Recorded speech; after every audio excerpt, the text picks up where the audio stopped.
हाय जय Jagannath good morning मोर आ गोटे mini blog को आपण मानक स्वागत।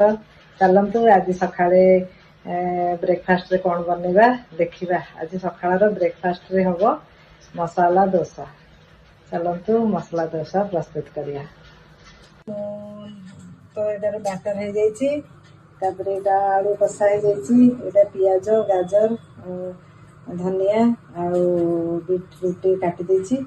एटा हमर चटनी हो जाइए। एटा हमर मटर तरकारी हो जाइए। आज ब्रेकफास्ट रे बनबो मसाला डोसा। चलतु मसाला डोसा रे मु प्रस्तुत करी देखिबा।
हमारा मसाला डोसा चटनी सांबर।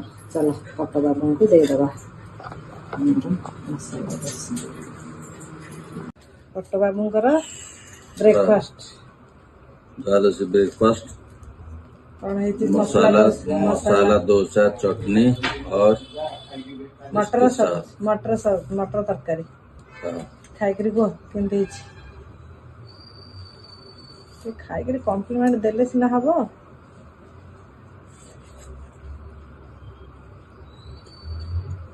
बढ़िया है जी। चल थैंक यू। टट्ट बाबू तो मसला डोसा खाई खुश भल है। कॉम्प्लीमेंट भल देदेले। आपण माने देखंतु मते लाइक कमेंट और शेयर कर दियंतु। रहउची जय जगन्नाथ।